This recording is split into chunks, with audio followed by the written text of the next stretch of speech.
in order to save relationships, there's a couple of things that we can do. Relationship between the co-founders.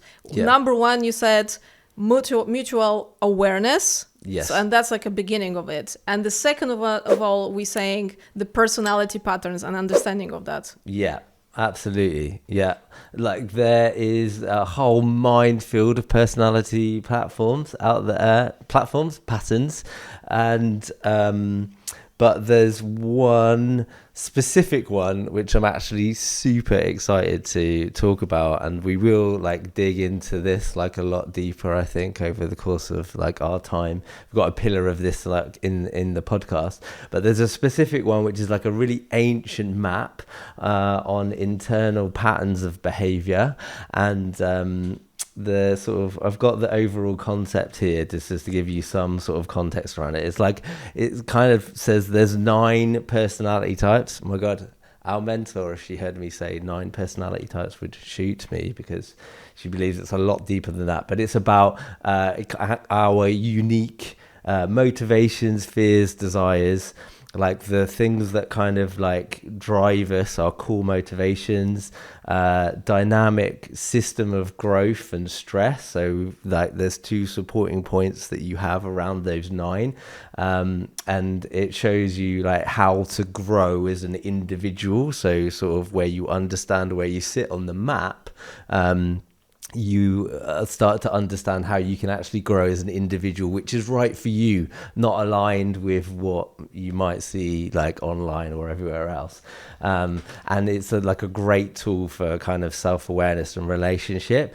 And sorry, before you go continue. I think we didn't actually say what's the name of the... No, I haven't. I'm about to you're get going to that. Sorry. I'm sort of building the tension here. Oh my God, I can't take it anymore. Is it just confusing? You're not following it at all. Yeah, well, the map is called the Enneagram, and that's actually something that has been used quite a lot by tech founders, and we actually worked with a startup founder for quite a while actually, and she said a lot of investors have said to her, if they come on board or we give you investment, then we'll actually pay for you to go and do this course. It's one of those things where like online it can kind of get used and morphed and pushed into sort of pushing a certain agenda, but it's a really, really powerful tool, and like what proves that is like Brian Chesky, the co-founder of and CEO of Airbnb, has like publicly mentioned using the Enneagram personality test with his co-founders to better understand each other's working styles and emotional drivers. So in interviews, Chesky has explained that after conflicts, like early conflicts at Airbnb, the founding team did like deep work on their relationship, including Enneagram profiles, and this helped them to identify like core motivations and improve their communication with each other, and this helped them to stay aligned through high pressured growth. And it makes complete sense. He was actually quoted saying, "We all took the Enneagram test." He said, "I'm a type 3, Joe's a type 1, and Nat's a type 5, and it helped us learn how we respond to conflict, stress, and decisions."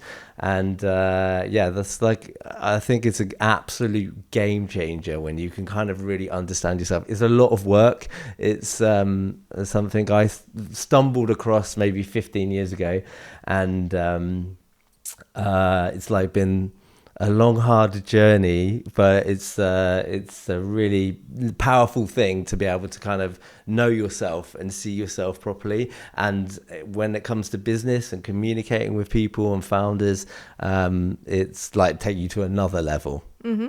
Just wanted to highlight for everyone listening, this is not a cult. Brilliant. I want to say that recently I spoke to someone who was doing the Y Combinator course, and they sent actually to me a screenshot of the whole module on Enneagram there. Okay. So obviously, like you said, a lot of startups start seeing a lot of benefits of understanding each other better in the team. And, because we spent quite a bit of time in this episode bashing all of the negative stuff about your potentially toxic co-founder, but really what we're trying to say is very often the problem is not understanding yourself and the other person. So majority of the conflicts can be resolved if we really understand and accept other people, but it needs to be work from sort of both sides, right?